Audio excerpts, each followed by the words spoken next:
Hello बच्चों, आज हम लोग सीखने वाले हैं इलेक्ट्रोस्टैटिक्स ऑफ कंडक्टर। बच्चों, इस टॉपिक में अगर हम आपके साथ बात करें तो सिंपली हम लोग कंडक्टर को ऑब्जर्व करने वाले हैं। किस किस केस में ऑब्जर्व करेंगे ये भी सीखेंगे। जैसे कंडक्टर को सबसे पहले हम लोग फ्रीली छोड़ रख के देखेंगे कि उसके अंदर कोई इलेक्ट्रिक फील्ड है कि नहीं है, या जनरेट होता है कि नहीं होता है। और फिर क्या करेंगे ना कि उसको हम लोग ना एक्सटर्नल इलेक्ट्रिक फील्ड में रख के देखेंगे कि वहाँ पर कैसा बिहेवियर है उसका। तो मतलब बेसिकली इस टॉपिक में अगर हम बात करें आपके साथ तो हम लोग यही बात करने वाले हैं ना कि कैसा इफेक्ट आएगा कंडक्टर के ऊपर अगर उसको मैं किसी भी एक्सटर्नल इलेक्ट्रिक फील्ड में प्लेस कर दूं तो। ठीक बात है, चलिए तो डिस्कशन शुरू करते हैं फटाफट। जैसे सपोज करो मेरे पास कोई भी एक कंडक्टर है, ये रहा कोई भी कंडक्टर, कोई भी आर्बिट्रेरी शेप का कंडक्टर मैं चूज कर सकता हूं।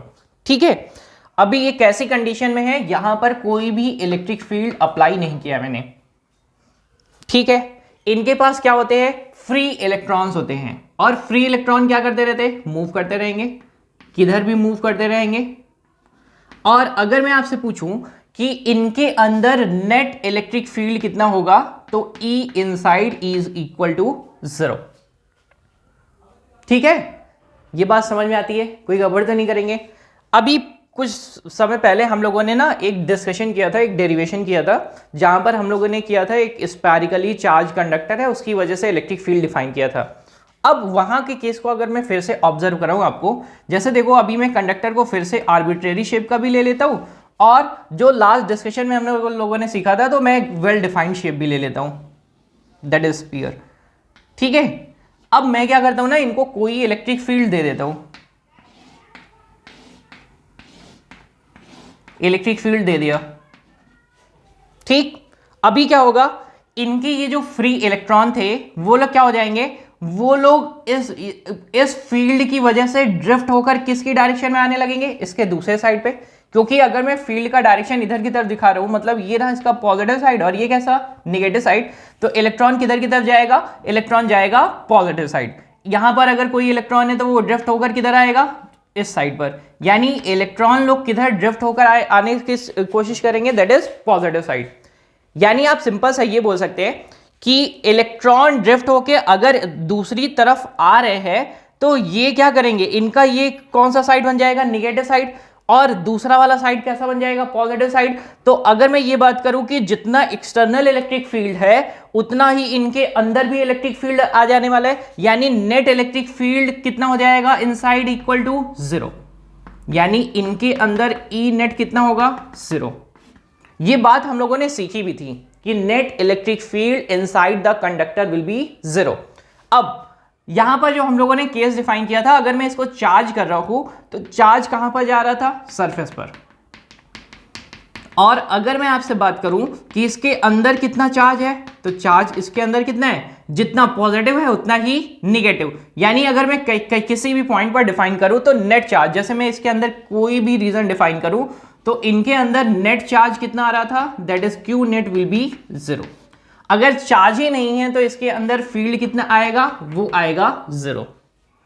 तो मैं बच्चों बेसिक डिस्कशन से आपको समझाना चाह रहा था, यानी छोटी छोटी बातों से, कि अगर कंडक्टर को मैंने ओपन इन्वायरमेंट में भी रखा है एट द रूम टेम्परेचर तो उसके अंदर इलेक्ट्रिक फील्ड कितना मिलने वाला है, नेट इलेक्ट्रिक फील्ड 0।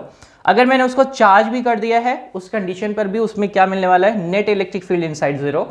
अगर मैं बात करूं कि चार्ज उसके अंदर कितना है तो वो चार्ज कितना है, वो है 0।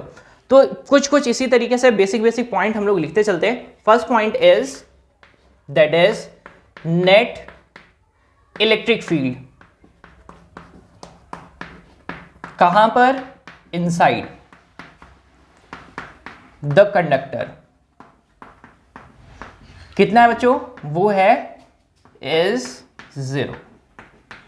ठीक, पॉइंट नंबर 2 की बात करें तो दूसरी बात, that is net charge inside the conductor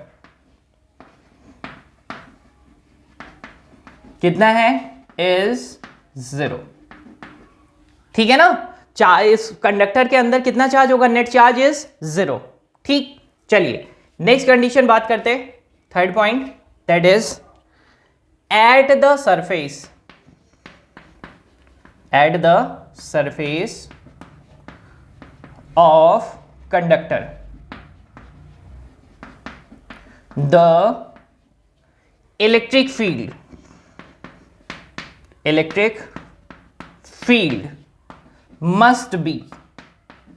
must be normal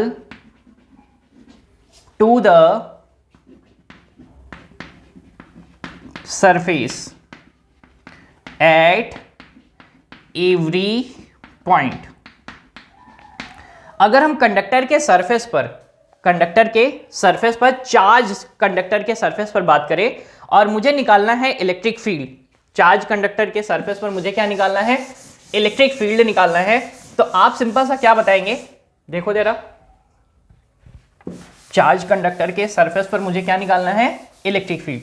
तो ये है मेरे पास कोई भी कंडक्टर आर्बिट्रेरी शेप का, ठीक है, इसको मैंने चार्ज कर रखा है, तो चार्ज मैं डिफाइन कर देता हूं, मैंने लिया है पॉजिटिव चार्ज बच्चों, आप चाहे तो निगेटिव चार्ज भी ले सकते हैं, तो ये मैंने पॉजिटिव चार्ज ले लिया है और आपको एक्सप्लेन करने के लिए ना इसका कुछ सेक्शन बना दिया निगेटिव, ठीक है, आप पॉजिटिव चार्ज भी ले सकते हैं और निगेटिव चार्ज भी ले सकते हैं। तो यहां पर आप किसी भी इस सरफेस पर किसी भी पॉइंट पर अगर आपको इलेक्ट्रिक फील्ड डिफाइन करना है, तो जैसे मैंने यहां पर इलेक्ट्रिक फील्ड डिफाइन किया, तो इलेक्ट्रिक फील्ड का डायरेक्शन रहेगा कैसा, यहां निगेटिव चार्ज है तो निगेटिव चार्ज के लिए radially inward, that is normal to the surface. अगर यहां पर भी डिफाइन करूं तो यहां पर भी क्या रहेगा, दैट इज कैसा रहेगा, रेडियली इनवर्ड, और सिंपली क्या रहेगा, that is normal to the surface. और अगर मैं यहां पर पॉजिटिव वाले के लिए डिफाइन करूं तो उसके लिए भी क्या आएगा, that is 90 degree to the surface, यानी नॉर्मल टू द सरफेस। तो देखो इस पॉइंट में बेसिकली लिखा ही गया है कि किसी भी कंडक्टर के सरफेस पर, चार्ज कंडक्टर के सरफेस पर, यहां पर चार्ज कंडक्टर बोल देंगे, चार्ज कंडक्टर के सरफेस पर जो भी इलेक्ट्रिक फील्ड होगा that is must be normal to the surface at every point, यानी जितने भी पॉसिबल पॉइंट्स मिलेंगे इस सरफेस पर सभी पर इलेक्ट्रिक फील्ड जो होगा वो कैसा रहेगा, that is normal to the surface. ठीक, अब बात कर लेते हैं फोर्थ पॉइंट की। यहां पर हम लोग डिफाइन कर लेते हैं कि वो इलेक्ट्रिक फील्ड होगा कितना, ठीक है, इलेक्ट्रिक फील्ड होगा कितना, तो सिंपल सा एक एक्सप्लेनेशन कर लेते हैं, फटाफट जल्दी जल्दी से एक्सप्लेनेशन कर लेते हैं। जैसे सपोज करो ना, मुझे ना इससे ना किसी पॉइंट पर मुझे चाहिए फील्ड, सपोज करो मैं ले लेता हूं यहां पर, ठीक, यहां पर मुझे P पॉइंट पर चाहिए इलेक्ट्रिक फील्ड, तो निकालेंगे कैसे, तो सिंपली ना जैसे आप लोग एज्यूम करते हैं ना, जैसे हम लोग बनाया करते थे, एक कंडक्टर के लिए बनाया करते थे, एक इनफाइनाइट वायर हुआ करता था हमारे पास और मुझे किसी पॉइंट पर चाहिए था इलेक्ट्रिक फील्ड, तो सिंपली क्या करते थे, आप उसके चारों तरफ रीजन बनाते थे, यानी गॉसियन सरफेस बनाते थे। तो अगर मुझे ये जो आपके पास चार्ज कंडक्टर है ना, इसके सरफेस पर मुझे चाहिए क्या चाहिए, मुझे इलेक्ट्रिक फील्ड चाहिए, तो सिंपली क्या करते हैं, किसी पॉइंट को ऑब्जर्व करते हैं, यहां पर एक गॉसियन सरफेस में ड्रॉ कर देता हूं लाइक अ पिल बॉक्स, ठीक। और अगर मैं आपसे बात करूं कि इस सरफेस पर आपके पास सरफेस चार्ज डेंसिटी कितना है, सिग्मा, सरफेस चार्ज डेंसिटी वो कितना है बच्चों, वो है सिग्मा, ठीक है।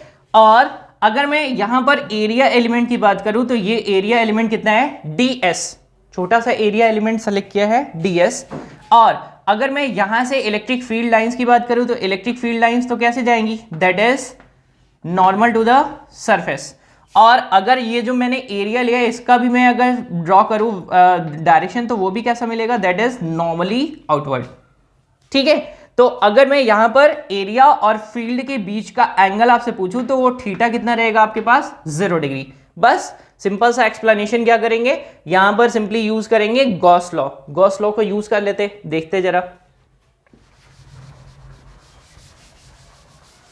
तो देखो कितना आ जाएगा आपके पास, सिंपली लिखते हैं गॉस लॉ से, phi net equal to integration of E dot ds, ठीक है।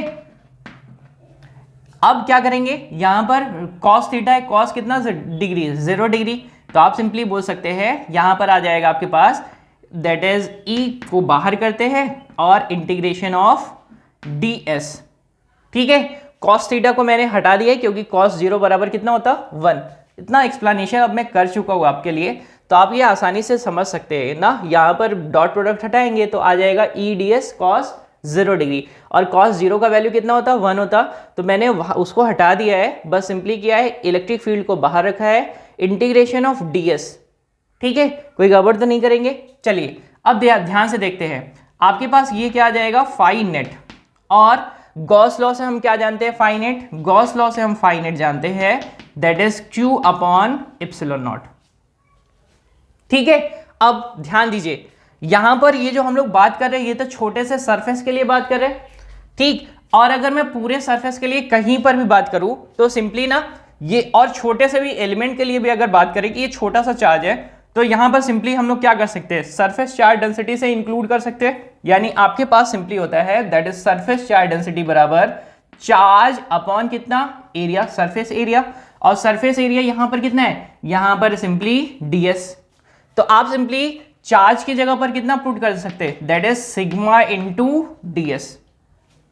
ठीक है ना, तो अगर मैं यहां पर सेट कर दूं तो आपके पास कितना आ जाएगा, और दोनों को इक्वेट कर दूं तो E इंटीग्रेशन ऑफ ds बराबर आ जाएगा सिग्मा ds अपॉन कितना कर देंगे, इप्सिलॉन नॉट। ठीक है, ये तो हमारे छोटे से चार्ज के लिए हो गया।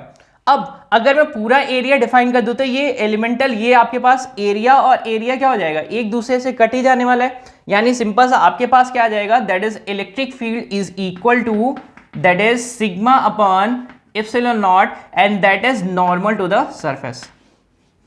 हाँ बच्चों देखो, यहां पर ये कोई नहीं बोलेगा कि सर इंटीग्रेशन ऑफ ds और ये ds को काट दिया आपने, मैंने एरिया को बस काटा है, ठीक है, समझाने के पर्पज से। हाँ, ऐसा नहीं बोलेंगे कि सर आपने ये और ये कैसे काट दिया, ठीक है, तो मैंने समझाने के पर्पज से ऐसा किया है। ठीक है, कोई गड़बड़ बात तो नहीं है ना। तो आपके पास अगर मैं इलेक्ट्रिक फील्ड पूछूं कि electric field at the surface of a charge conductor is sigma upon epsilon not that is normal to the surface. ठीक है ना, कोई गड़बड़ बात, पक्का। चलिए अब नेक्स्ट पॉइंट को अगर हम बात करें आपके साथ, दैट इज इलेक्ट्रिक पोटेंशियल के बारे में, तो मैं इलेक्ट्रिक पोटेंशियल यहां पर लिख देता हूं मैं, फोर्थ पॉइंट पहले, फोर्थ पॉइंट मैंने लिखा है that is electric field. Electric field कितना आया है, that is E equal to sigma upon epsilon not normal to the surface, normal to the surface of any charged conductor. ठीक है, तो ये आपके पास हो गया फोर्थ पॉइंट। चलिए एक फिफ्थ पॉइंट सीखते हैं फटाफट, जल्दी जल्दी।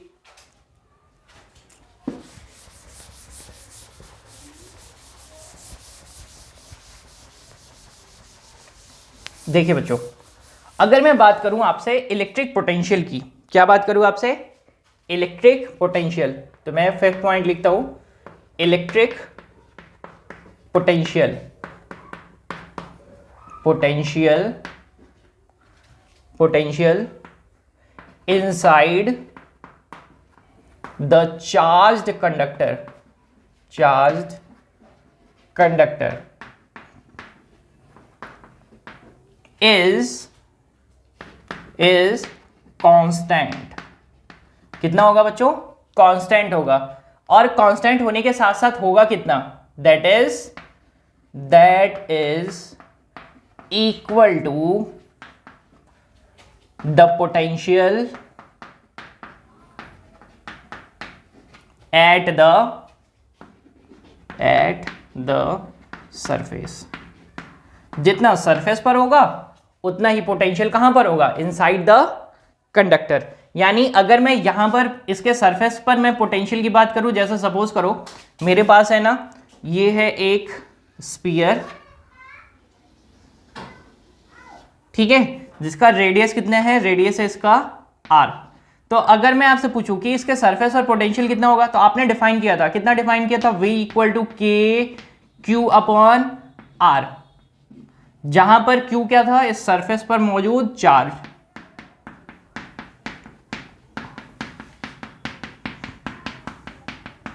ठीक है बच्चों, आप ये ऑलरेडी कर चुके हैं। ठीक, चलिए अब क्या करेंगे, सिंपली मुझे ना इनसाइड चाहिए, तो यहां पर अगर आ जाए तो यहां पर भी पोटेंशियल कितना रहेगा, के क्यू अपॉन आर। इस पॉइंट पर भी आ जाए तो यहां पर भी पोटेंशियल कितना रहेगा, के क्यू अपॉन आर ना। थ्रू आउट द वॉल्यूम, पूरे के पूरे वॉल्यूम में पोटेंशियल क्या रहेगा, कांस्टेंट, जितना सरफेस पर है उतना ही क्या रहेगा यहां पर भी रहेगा। ठीक है, कोई गड़बड़ बात, पक्का पांचों पॉइंट बराबर समझ में आए। पहला पॉइंट हम लोगों ने क्या बोला था कि कंडक्टर के अंदर आपको कोई भी इलेक्ट्रिक फील्ड नहीं मिलेगा जब भी हम कंडक्टर को चार्ज करें या फिर अनचार्ज रहने दें, तब भी दोनों कंडीशन में कंडक्टर के अंदर कोई भी इलेक्ट्रिक फील्ड नहीं मिलेगा। दूसरा पॉइंट क्या लिखा कि कंडक्टर के अंदर कोई चार्ज भी नहीं है। ठीक है ना, कोई चार्ज भी नहीं है। चार्ज होने का मतलब ये है कि दैट इज नेट चार्ज, कोई भी नेट चार्ज नहीं होगा। थर्ड पॉइंट हम लोगों ने क्या लिखा था, दैट इज इलेक्ट्रिक फील्ड के बारे में लिखा था। दैट इज इलेक्ट्रिक फील्ड कैसा रहेगा, that is normal to the surface. Fourth point हम लोगों ने क्या लिखा, कितना रहेगा, वो रहेगा that is sigma upon epsilon not, that is normal to the surface. Fifth point का क्या लिखा हम लोगों ने, दैट इज इलेक्ट्रिक पोटेंशियल के बारे में। इलेक्ट्रिक पोटेंशियल के बारे में क्या लिखा, electric potential inside the conductor is constant, कितना रहेगा कांस्टेंट होने के साथ साथ वो रहेगा जितना सरफेस पर है। तो सरफेस पर कितना है, के क्यू अपॉन आर, तो अंदर कितना रहेगा, के क्यू अपॉन आर। कोई गड़बड़ बात, पक्का। यानी यहां पर एक चीज हम बता सकते हैं कि जितना अगर ये अब सरफेस पर है उतना ही क्या रहेगा, अंदर भी रहेगा। यानी v equal to what, that is v not, that is constant. Correct. चलिए लास्ट पॉइंट बच्चों हम लोग सीखने की कोशिश करते हैं फटाफट जल्दी जल्दी से। दैट इज इलेक्ट्रोस्टैटिक शील्डिंग क्या होती है ना, पहले आराम से समझ लेते हैं और फिर छोटे से पॉइंट में डिस्क्राइब कर लेंगे। शील्डिंग का मतलब बच्चों सिंपली होता है that is protection, that is protection, मतलब मुझे बचना है ना, बचने के लिए जो यूज करेंगे उसी को बोलेंगे शील्डिंग। अब इलेक्ट्रोस्टैटिक शील्डिंग का क्या मतलब है, जैसे एग्जांपल के लिए सबसे पहले हम लोगों ने क्या सीखा था, दैट इज कोई भी आपके पास कंडक्टर है ना, तो कंडक्टर के अंदर आपको कोई भी इलेक्ट्रिक फील्ड नहीं मिलेगा, पक्की बात। अब उसी का हम लोग फायदा उठाते हैं, क्या फायदा उठाते हैं, वो कंडक्टर के अंदर बनाते हैं कैविटी, मतलब गड्ढा। या फिर सिंपल सा ऐसे आपको प्रैक्टिकली अगर मैं समझाने की कोशिश करूं तो आपने प्लास्टिक वाली बॉल देखी है क्या, पक्का देखा होगा। ऊपर क्या रहता है पूरा का पूरा, यानी हॉलो बॉल ना, हॉलो स्पीयर ऐसा बोल दे तब भी चलेगा, हॉलो स्पीयर है। और ऊपर क्या है पूरा का पूरा चार्ज, और अंदर क्या है पूरा का पूरा ब्लैंक, यानी वहां पर कोई भी इलेक्ट्रिक फील्ड नहीं है। तो अगर मैं उस रीजन में चला जाऊं तो मुझे इलेक्ट्रिक फील्ड का कोई भी इफेक्ट नहीं आएगा, पक्की बात, कोई गड़बड़ नहीं करेंगे। रिपीट करूं मैं, आपके पास कोई भी कंडक्टर है, कंडक्टर के अंदर आपको कोई भी इलेक्ट्रिक फील्ड नहीं मिलता। उस कैविटी, उसके अंदर अगर हम एक कैविटी बना दें, ब्लैंक स्पेस बना दें, और जहां पर हम जाके सेटल हो जाएं तो हमको हमारे ऊपर कोई भी इलेक्ट्रिक फील्ड का इफेक्ट नहीं आएगा। इसी को हम लोग बोलते हैं इलेक्ट्रोस्टैटिक शील्डिंग। ठीक, जैसे जब भी आप कार वगैरह ड्राइव करते हैं तो आपको बताया जाता है कि अगर कभी भी लाइटनिंग हो तो कभी भी कार से बाहर नहीं आएंगे। क्यों, क्योंकि कार कैसी है, पूरा का पूरा बॉडी कैसा रहता है, मेटेलिक बॉडी रहता है। तो होता क्या है सिंपली ना, कोई भी अगर लाइटनिंग का इफेक्ट आया भी तो वो मेटल के थ्रू कहां पे ट्रांसफर हो जाता है, अर्थ में ट्रांसफर हो जाता है, और आप सेफ बच जाते हैं। ठीक है ना, लेकिन ऐसा नहीं करेंगे कि उस कंडक्टर की बाउंड्री को ऐसा टच करके रखेंगे, ठीक है ना, ऐसा नहीं करेंगे बिल्कुल भी। जैसे देखो आपको एक और चीज बताता हूं, जैसे सिंपल सा रहता है ना कि जब ये शुरू किया गया था, यानी इस चीज को ना बताया था फैराडे साहब ने। तो इस पूरे के प्रोसेस को ना जो हमारा कैविटी बनाते हैं हम लोग, तो इसको हम लोग बोलते हैं फैराडे केज। क्या बोलते हैं, फैराडे केज। मतलब अगर मैं इस टॉपिक को ओवरऑल डिस्कशन में बस एक लाइन में आपको समझाऊं तो मुझे क्या करना है, इलेक्ट्रिक फील्ड से अपने आप को बचाना है। ठीक है, तो मैं ऐसा रीजन ढूंढूं जिससे मैं प्रोटेक्ट हो जाऊं। तो सिंपल सा क्या रहेगा, इलेक्ट्रिक फील्ड चार्ज कंडक्टर पर के अंदर कुछ भी नहीं होता है, तो उस कैविटी में मुझे चले जाना है, तो इसी को बोलेंगे इलेक्ट्रोस्टैटिक शील्डिंग। करेक्ट, गड़बड़ नहीं करेंगे। चलिए मैं डायग्राम से आपको फटाफट समझाता हूं।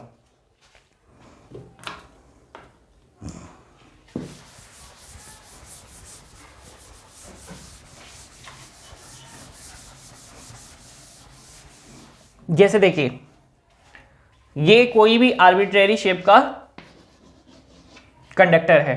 ठीक, मैं ये टॉपिक जो पढ़ा रहा हूं ये क्या है, इलेक्ट्रोस्टैटिक शील्डिंग।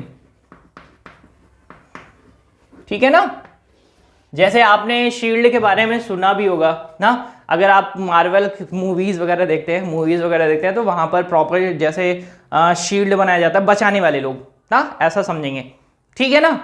और आपने अगर और मूवीज वगैरह देखी होगी तो शील्ड हम लोग यूज करते हैं, जैसे एक तरीके का, और जैसे आपने महाभारत में देखा है ना, कर्ण के पास वो क्या था, प्रोटेक्शन वाली शील्ड, कवच ना, एग्जैक्टली वैसा, ठीक है ना। अब चलो ध्यान से समझते हैं। आपके पास सिंपल सा क्या रहेगा, ये रहा कंडक्टर, कंडक्टर के को मैं चार्ज कर देता हूं, तो ये हो गया चार्ज, ठीक है, ये पूरी तरीके से चार्ज हो चुका है, मैंने इसको चार्ज कर देना है। और ध्यान से समझते चलेंगे, एक एक जितने भी पॉइंट्स हम लोगों ने सीखे ना, सभी को मैं एक्सप्लेन कर देता हूं इसी से। आपके पास पहली चीज कि इसके अंदर आपको कोई भी इलेक्ट्रिक फील्ड नहीं मिलेगा, ठीक, एकदम गड़बड़ बात नहीं किया। फिर दूसरा पॉइंट, इनके अंदर नेट चार्ज कितना है, वो भी है 0, ठीक। तीसरा बात, इनके सरफेस पर जो भी आपके पास इलेक्ट्रिक फील्ड रहेगा that is normal to the surface, ठीक बात है। होगा कितना, ये होगा that is sigma upon epsilon not, that is normal to the surface, पक्की बात। चलिए पांचों पॉइंट, इसके सरफेस पर पोटेंशियल कितना होगा, दैट इज कोई भी डिफाइन कर सकता है, तो मैंने सपोज कर लिया V इक्वल टू V है आपके पास पोटेंशियल, ठीक है ना, या VO कर दो आउटर सरफेस पर, ठीक है, ये हो गई आपके पास। अगर आपके पास रेडियस वगैरह या पोजीशन वगैरह डिफाइन रहेगा तो सिंपली KQ अपॉन R से हम लोग निकाल सकते हैं। चलो ये तो हो गई बात। अगर मैं सिंपली और बात करूं आपसे, तो सरफेस चार्ज डेंसिटी का हम लोगों ने बना रखा था कितना, सिग्मा, ठीक है। अब इस चीज का हम लोग फायदा उठाएंगे, इसके अंदर क्या बना देंगे, कैविटी, क्या बना देंगे, कैविटी, यानी होल बना देंगे सिंपली। अगर मैं एक सिमेट्रिक कंडक्टर ले लूं तो सिमेट्रिक कंडक्टर के लिए भी देख लेते हैं, ये रहा आपके पास सिमेट्रिक कंडक्टर, और इसके अंदर हम लोगों ने क्या बना दी है, कैविटी, ठीक है। बस सिंपल सी छोटी छोटी इंफॉर्मेशन रहेगी, यहां पर कुछ भी चार्ज वगैरह है नहीं, तो वॉल्यूमेट्रिक चार्ज डेंसिटी कितना रहेगा, वो रहेगा 0, इलेक्ट्रिक फील्ड कितना रहेगा, वो रहेगा 0। पोटेंशियल की बात करें तो पोटेंशियल कितना रहेगा, जितना बाहर है उतना ही अंदर, यानी VO इक्वल टू V, यानी अगर मैं यहां पर पोटेंशियल V लेता हूं, यहां पर VO है, तो जितना बाहर रहेगा उतना ही अंदर पोटेंशियल भी रहेगा, ठीक बात है, कोई गड़बड़ तो नहीं करेंगे। ये मैंने बना दिया है चार्ज कंडक्टर,